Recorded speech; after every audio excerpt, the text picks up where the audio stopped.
My Catholic Faith. Lesson 115. Social Justice. Capital and labour should work together and not against each other. Neither can exist without the other. There must be cooperation for the common good, or order ceases. Order is the law of the universe.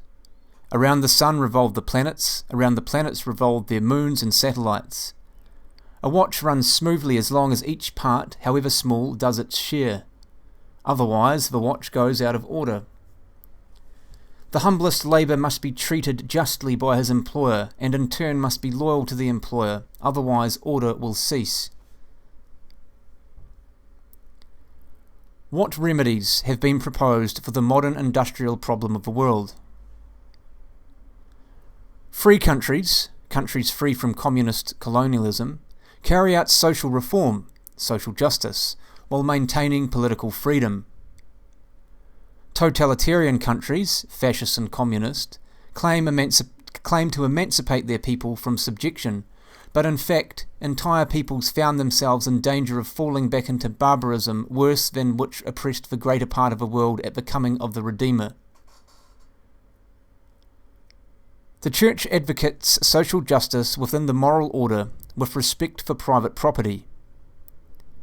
Enemies of the Church would destroy the moral order and revolutionize society into a godless ant-heap.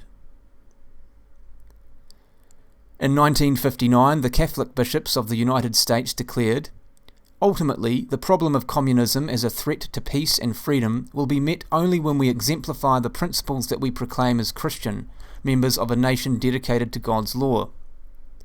There must be a searching reprisal of our devotion to the principles we proclaim.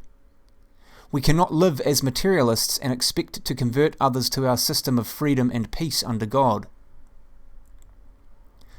The bishops said that in 1959 Soviet dictator Khrushchev took every opportunity to compare unfavourably capitalism with communism in their economic aspects. But, the bishops cautioned, this is not the basic issue. The choice which men and nations must make today is between freedom and coercion. What is social justice? Social justice is the exercise of God-given individual rights taken in relation to common welfare. In order to carry out its primary objective of sanctifying and saving men, the Church defines certain principles of what we term social justice, applying the law of God to conditions of present-day economic life. The attitude of the Church on social justice is best summarized in the papal encyclical Mater et Magistra, Mother and Teacher, 1961 of John the 23rd. The aim is to achieve a balance between individualism and the actions of the public authorities for the common good and for the wealthier nations to help uplift the poorer. First of all, it should be affirmed that the economic order is the creation of the personal initiative of private citizens. But the public authorities must not remain inactive if they are to promote in a proper way the productive development in behalf of social progress for the benefit of all citizens. The principle subsidiary states that, just as it is wrong to withdraw from the individual and commit to the community at large what private enterprise and industry can accomplish, so too it is an injustice, a grave ill, and a disturbance of right order for a larger and higher organisation to arrogate to itself functions which can be performed efficiently by smaller and lower bodies. Of its very nature, the true aim of all social activity should be to help individual members of the social body, but never to destroy or absorb them. Remuneration of work. This requires that the workers should be paid a wage which allows them to live a truly human life and to face up with dignity to their family responsibilities. But it requires, too, that in the assessment of their remuneration regard be had to their effective contribution to the production and to the economic state of the enterprise and to the requirement of the common good of the respective political communities. Labour management relations.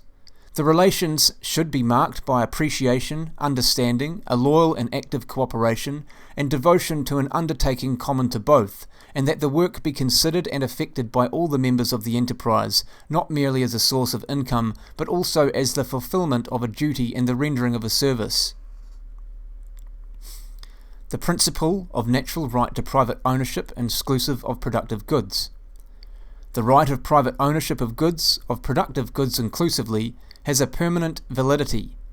History and experience testify that in those political regimes which do not recognize the rights of private ownership of goods, the fundamental manifestations of freedom are suppressed or stifled.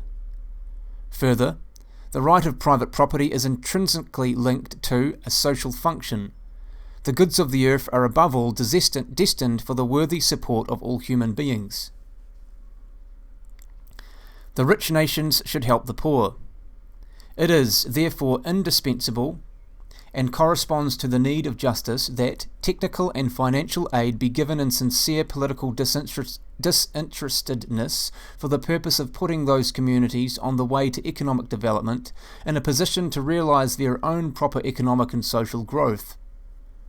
In such a way, a precious contribution to the formation of a world community would be made, a community in which all members are subjects conscious of their own duties and rights, working on a basis of equality for the bringing about of the universal common good. What are labour unions? Labour unions are associations of workingmen aimed at the improvement of conditions under which they work as free members of a free society. Many unions make provision for unemployment, sickness, old age, and death in cooperation with management. In spite of their faults, labour unions have brought benefits to their members. More than any other force, they have obtained a measure of justice for labour, helping to equalise forces in the economy. For the preservation of labour's rights, their existence is needed. Man has a natural right to organise, to form organisations that will help him in his chosen work. One can easily see that a single workman trying to sell his labour at a fair price bargains at great disadvantage with a large business corporation. But if he is a member of a labour union, by the collective bargaining of that union he will be able to obtain reasonable terms.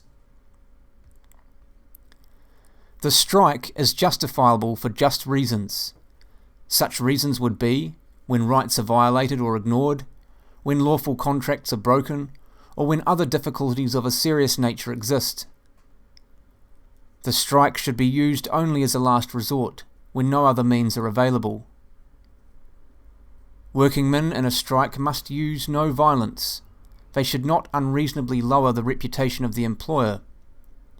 Rights and needs of the community affected have to be well considered.